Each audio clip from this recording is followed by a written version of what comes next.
Hi there, I'm Lacey, and my family tried to tear my life apart piece by piece. They spread lies, poisoned my career, and almost stole the one thing that mattered most, my daughter. I trusted them, and they weaponized that trust against me. How do you fight back when the enemy shares your last name? Would you have seen the betrayal coming? Tell me, what time are you listening to this, and where are you watching from? Drop a comment below. I'd really love to hear your story too. The kitchen smelled like cinnamon and burnt sugar, but there was no warmth behind the smiles. I tucked a strand of hair behind my ear as I walked in, Sadie bouncing excitedly beside me. My mother's hug was quick, perfunctory. Caleb gave me a grin that didn't reach his eyes. "Look who finally made it," Marla said with a tight smile, sliding a pie into the oven. Dinner was a strained symphony of clinking silverware and shallow pleasantries. They asked about work, about Sadie's grades, their voices dripping with fake concern.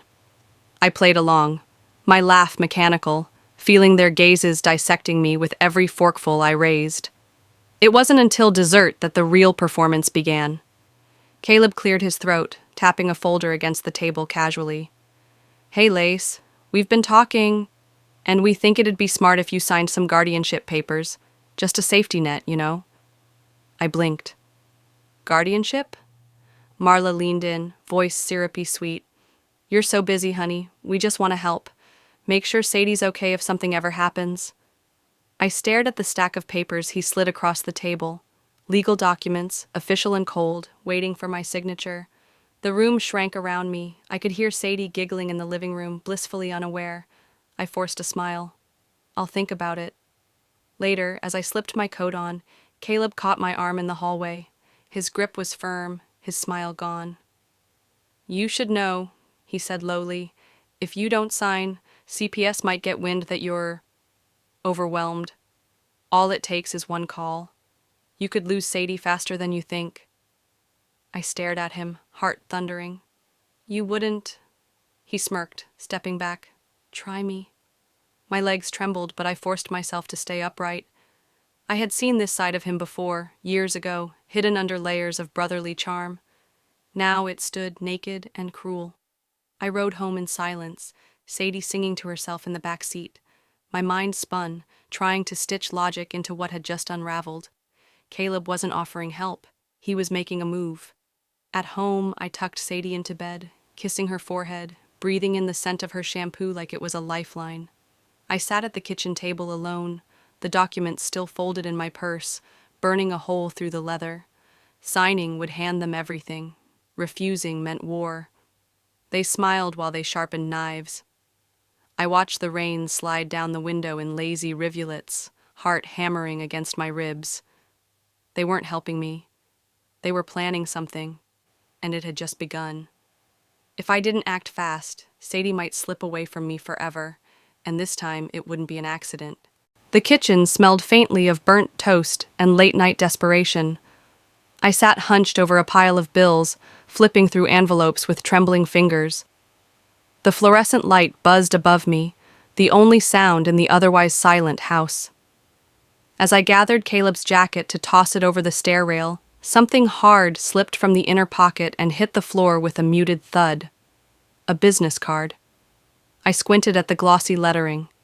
Hartwell and Green, family law specialists, custody disputes, parental rights. My stomach twisted. My fingers curled around the card so tightly the edges dug into my palm. I stood there frozen, feeling the floor tilt slightly under me. The next morning, I waited until breakfast, heart jackhammering inside my ribs. Caleb strolled in like he hadn't planted a landmine in my life. I tossed the card onto the table between us. "What's this?" I asked, voice deceptively light. He barely glanced at it. "Oh, for a buddy. Divorce stuff. Nasty situation." He sipped his coffee, calm, unreadable. "You know how it is." I wanted to flip the table. Instead, I smiled tightly. "Right, of course." Inside, rage smoldered. It crackled under my skin, desperate for oxygen. Later that day, after dropping Sadie off at ballet, I drove straight to Mom's house. I needed an anchor, someone who would tell me I wasn't crazy, that I was seeing things clearly. Lucille met me at the door with a cool smile, as if I were a distant relative rather than her daughter. I spilled everything: Caleb, the guardianship papers, the business card, voice breaking under the weight of betrayal. She sighed, folding her arms. Lacey, maybe they're right. Maybe Sadie needs more stability. I stared at her, my breath catching midair. Are you serious? I choked. Lucille didn't flinch. You work too much. You're stressed. Maybe Caleb and Marla could give her what you can't. Her words sliced through me, clean and deep. I left without another word, blinking against the burning behind my eyes. Driving home, the world blurred around me. Neon signs, headlights, the glittering sprawl of the city, meaningless noise in the wake of my mother's betrayal. That night, after Sadie drifted to sleep, I sat by her bedside, tracing her curls with trembling fingers. The memory flashed, unbidden. Marla, weeks ago, stopping by Mom's house with bags of groceries, all smiles and false sympathy, whispering poison disguised as concern. I saw it now. All of it, every fake smile, every casual visit, seeds planted with ruthless precision. I had no allies, no family left. I leaned down, pressing a kiss to Sadie's forehead, breathing in the innocence that the world seemed so eager to steal. In the hush of the room, I whispered to the darkness, "If they come for her, I'll have to be ready to burn everything down." They thought they could strip me bare with whispers and papers. They forgot who they were dealing with. The house creaked under the heavy silence of 2 a.m., every sound amplified against my raw nerves. Sleep had abandoned me days ago, replaced by a gnawing unease that left me pacing like a trapped animal. I was halfway to the kitchen when I caught it. Caleb's voice, low and urgent, leaking from the crack beneath his office door. I froze. Full custody. Needs to happen fast.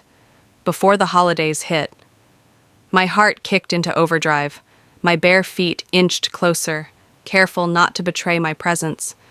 His words rolled out in hushed bursts, dark and deliberate. Trust fund, management rights, all tied to custodial control. It wasn't about Sadie's well-being, it was about money. My breath caught in my throat as the full horror unfolded. They wanted Sadie, not for love, not for family, but for the fortune tied neatly in her name. I stumbled back into the shadows, the walls closing in around me. The ache in my chest was physical, pressing hard, squeezing until I thought I might shatter. Morning crept in through the windows, gray and merciless. I moved like a ghost, determined, methodical. Caleb's study had always been off limits. But that morning, limits didn't matter anymore. I pried open drawers, flipped through files, scanned folders with eyes sharpened by panic. There it was, tucked inside an innocuous file labeled Estate Matters, a copy of Sadie's trust documents. My fingers trembled as I read the clause. The custodial parent had full authority over financial disbursements. Every lie, every betrayal clicked into place. Caleb and Marla didn't just want Sadie, they wanted control over her future and her fortune. The rage simmering beneath my skin boiled over into something colder, sharper.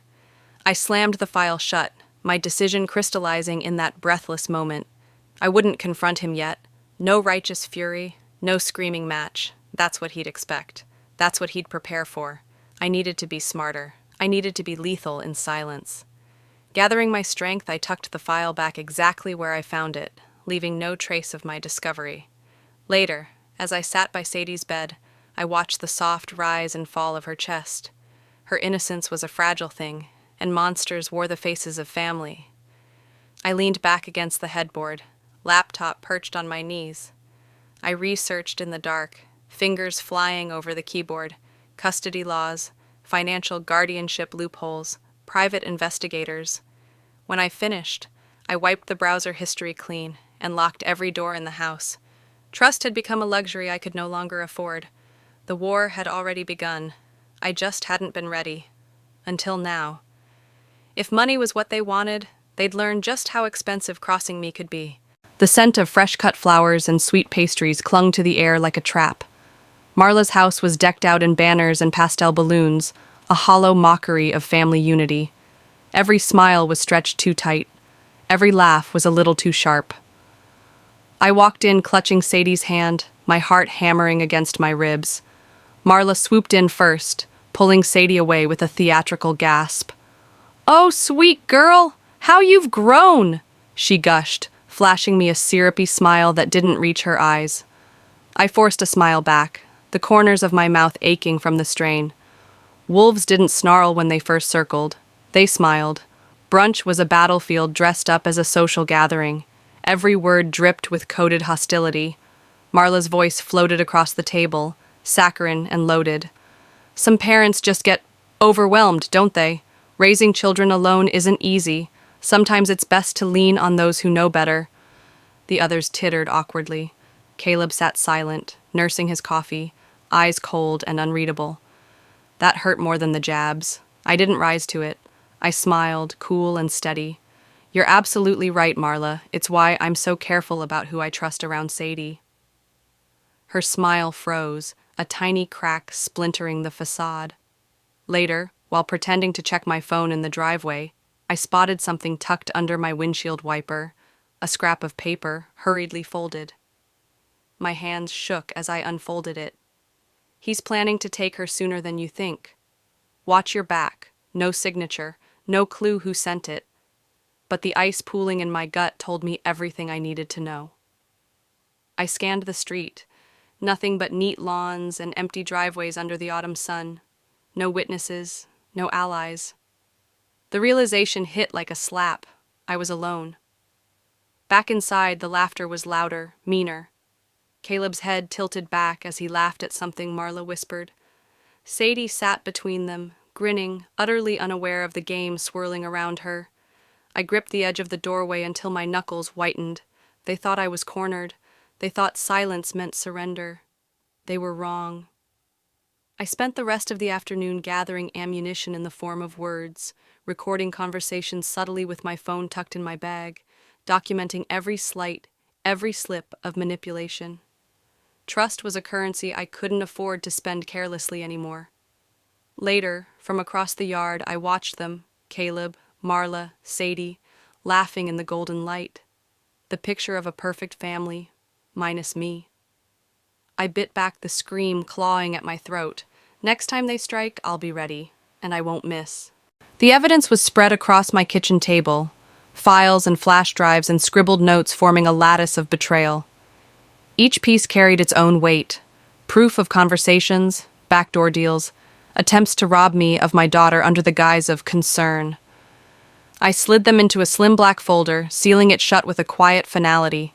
No more begging, no more hoping they'd see reason. Tonight, they'd see something else, someone they hadn't counted on. The rented conference room smelled of disinfectant and stale carpet. I picked it for a reason. Neutral ground, no memories to haunt me, no furniture to smash when the words turned ugly. Caleb and Marla walked in 10 minutes late, a small show of arrogance. Caleb's tie was loose, Marla's pearls gleamed too brightly under the fluorescent lights. "Thanks for meeting me," I said, voice steady, clipped. Caleb nodded once. Marla offered a smirk that barely disguised her disdain. I placed the black folder on the table between us like a loaded gun. I didn't open it. I didn't have to. "You need to stop," I said. "Now." Marla laughed, sharp, brittle. "Stop what, sweetheart?" "Being worried about Sadie?" Caleb leaned back, arms folded, playing the picture of composed innocence. I kept my voice level. "Hiring lawyers behind my back, spreading lies to manipulate Lucille, plotting to seize Sadie's trust fund. I know everything." Their faces shifted, barely perceptible. Caleb's fingers twitched against the armrest. Marla's tongue darted out to wet her lips. "You have no idea what you're talking about," Caleb said smoothly, but the crack in his voice betrayed him. I leaned in slightly, letting the steel in my words bleed out. "I have recordings, bank statements, witnesses willing to testify." A flash of panic, there and gone in Marla's eyes. "I haven't turned them in yet," I continued, "because I'm giving you one chance. Fix this. Withdraw the custody petition. Stay away from Sadie's trust, or I make everything public. Court, media, police. You're bluffing, Marla hissed, the mask slipping. I smiled coldly. Try me. For a moment, silence pressed down like a physical force. Caleb's foot tapped nervously under the table. Marla's hands clenched in her lap. They tried gaslighting, of course. Caleb's voice turned gentle, patronizing. You're emotional, Lace. You're seeing threats where there aren't any. Marla piled on. You've been under a lot of stress. Maybe you're confused. I let them finish. Then I stood, slow and deliberate. If you come for Sadie again, the world will know exactly who you are. I left before they could answer, the folder still sitting untouched in the center of the table like a promise made in blood.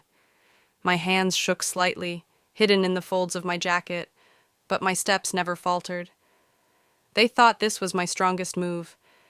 They hadn't seen what desperation fueled by love could really do. They chose war. I chose survival.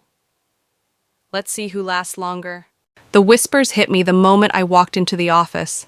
Heads turned just slightly too long. Conversations stopped mid-sentence when I passed by. It didn't take long to find out why. A coworker, someone I used to trust, pulled me aside near the break room, voice low. They're saying you're unstable, that you had some kind of breakdown. I stood there, blinking once, the words sliding into me like thin knives. It was Marla. Caleb. They'd ignored the warning and escalated in the dirtiest way possible. I thanked her with a nod I barely managed, then turned on my heel and left, before the heat prickling my skin turned into something I couldn't control. Inside my car, the steering wheel groaned under the pressure of my fists. My breath stuttered. 16 years ago, I sat in a school counselor's office, explaining bruises I swore were accidents. I learned then, trust no one. Believe in your own damn self. I hadn't come this far to fold now. By midnight, I had a plan. I stayed up cross-referencing documents, assembling timelines, verifying accounts. Every receipt, every misstep Marla had ever tried to bury, now it was all going to breathe in the open air. One carefully worded email to a local investigative journalist set the machine in motion. I included attachments that couldn't be disputed. Marla's skimming from the family trust, creative bookkeeping to siphon funds meant for Sadie's future, and a neat little bow tying Caleb to forged witness statements.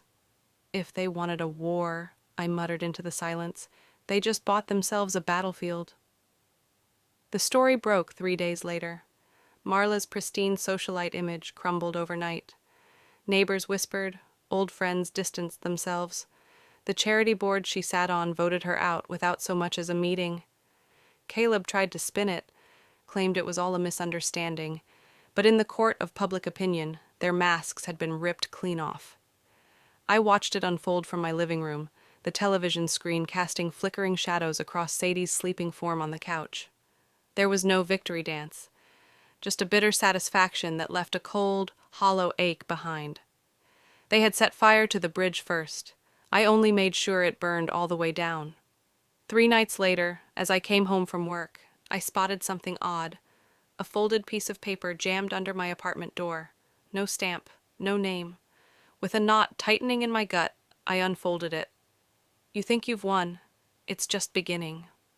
I stood there, the cheap hallway light buzzing above me, the world narrowing into a thin, vibrating thread of fury and fear. For every battle won, another enemy lurked in the shadows. The glow of my phone screen bled into the darkened apartment, illuminating headline after headline. False allegations about embezzlement, rumors of my supposed breakdown, whispers of addiction I'd never touched. I scrolled faster, my chest tightening with each fabricated word. My hands shook, not from fear but from the rage clawing up my spine. Marla had widened the battlefield. This wasn't family gossip anymore. It was a public execution of my life. Morning found no relief. I sat stiffly across from the firm's board members, the sterile conference room air crackling with tension. The managing partner pushed a crisp letter toward me. Effective immediately, Lacey. You're suspended pending an internal review. The words blurred at the edges. My mouth tasted like metal. I nodded once, gathered my things, and walked out without giving them the satisfaction of watching me crumble. In the elevator, my mind replayed the puzzle pieces. Subtle shifts at work over the last weeks, side conversations that fell silent when I entered, emails that strangely went unanswered. Caleb's handprints were all over this. I saw it now. The betrayal tasted fouler because it wore his smirking, familiar face. 16 years ago, Caleb had stolen my father's approval, with lies whispered behind closed doors. Some snakes never shed their skins. I refused to be their easy prey. At a small coffee shop off the main strip, I slid into a booth across from a woman whose sharp eyes didn't match her casual clothes. A cybersecurity expert, referred by a friend who still believed in me. "They left a trail," she said, tapping her laptop with a sly smile. "Arrogance usually does. We devised a strategy. Trace the IP addresses, expose the coordinated smear campaign, and tie Caleb and Marla directly to it. No anonymous attacks this time. No shadows to hide behind." "If they want a war," I said, voice flat as concrete, "I'll bring them a revolution." Night fell as I pieced the fragments together, my apartment a battlefield of documents and screen captures. Sadie slept soundly in the next room, unaware that the ground beneath her future was being reforged, inch by painful inch. That's when I found it, a buried financial report linking Caleb and Marla to more than just a vendetta against me. Embezzlement, wire fraud, money laundered through shell nonprofits with Sadie's name stamped on donation slips. This wasn't just revenge, it was survival. And they had underestimated the hell a mother could unleash when cornered. They thought they had seen my wrath. They hadn't even glimpsed the storm I was about to unleash. The heavy scent of pot roast and polished wood clung to the air as I stepped into my grandparents' house. The usual buzz of reunion chatter was muted, replaced by stiff smiles and tight nods. I clutched the folder against my chest, its contents crackling like fire against my ribs. Every nerve in my body screamed, but I moved with the calm precision of a blade being unsheathed. Dinner dragged through shallow conversations and brittle laughter until I stood, scraping my chair back against the hardwood. Forks froze halfway to mouths, eyes turned, wary and expectant. "I have something to say." My voice sliced through the silence, steady and merciless. I pulled out the documents one by one.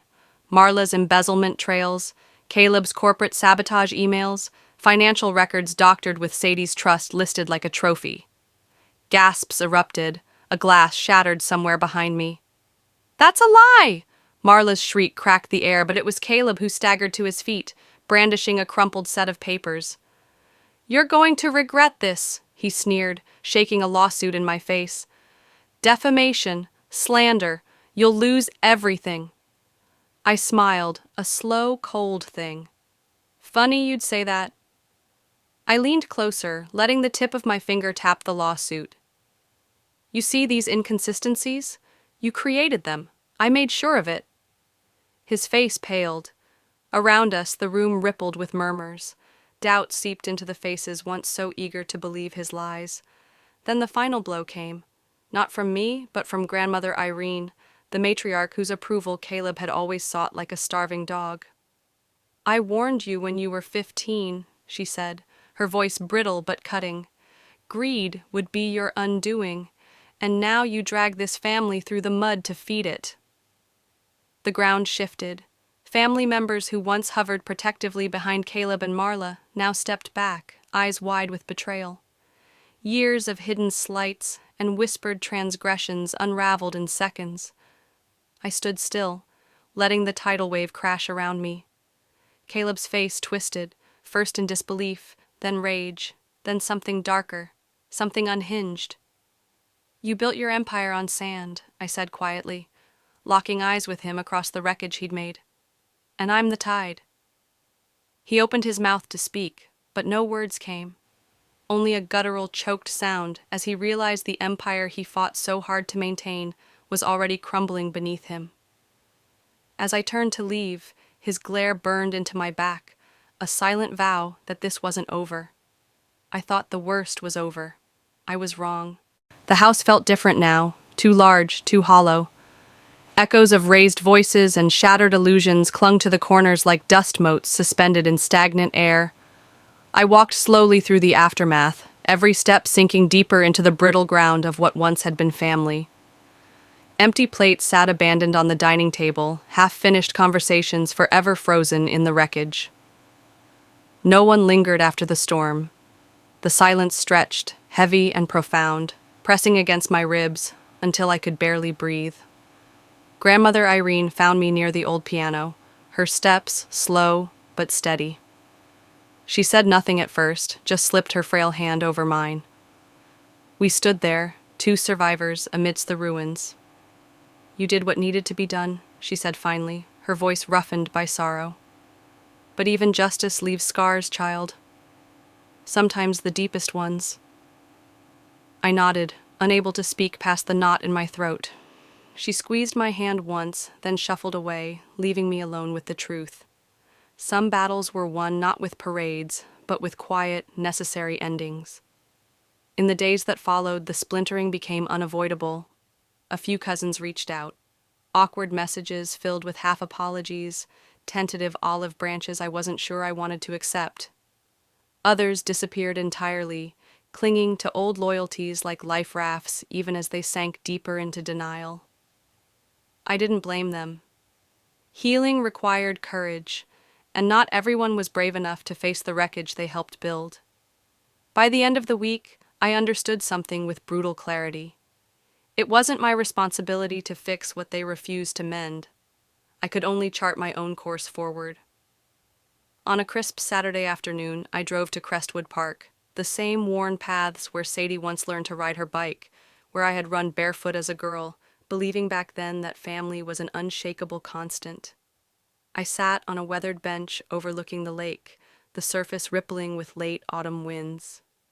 Around me, the world moved on, dogs barking, children laughing, leaves skittering across the sidewalks like tiny dancers fleeing the coming chill. I let myself breathe, deeply, freely. For the first time in what felt like forever, there was no hand at my back pushing me, no weight dragging me down. Just me, the sky, and the stubborn, battered heart still beating inside my chest. The sun dipped lower, painting the horizon in burnt oranges and dusky purples. A sense of fragile peace unfurled in my chest, not perfect, not unbroken, but real. Forgiveness might never fully come, not for them, and maybe not even for myself. But I realized something vital sitting there beneath the sweeping sky. Peace doesn't ask for permission. It grows quietly, stubbornly, in the ruins we leave behind. My phone buzzed, jarring me from the moment. I pulled it from my jacket pocket, frowning at the unfamiliar number flashing across the screen. For a second, just a heartbeat, I hesitated. Then I smiled, small, sure, and answered. I thought it was over, but maybe, just maybe, this was only the beginning. Sometimes the hardest battles are the ones we fight alone, standing against those we once trusted the most. If this journey has taught me anything, it's that protecting your peace, your family, and your truth is worth every scar you earn along the way. In life, you may lose people you thought would always stand beside you, but you will find a stronger, truer version of yourself in the process. What about you? Have you ever had to walk away from someone you loved for the sake of your own sanity? I'd love to hear your thoughts. Drop a comment below and share your story.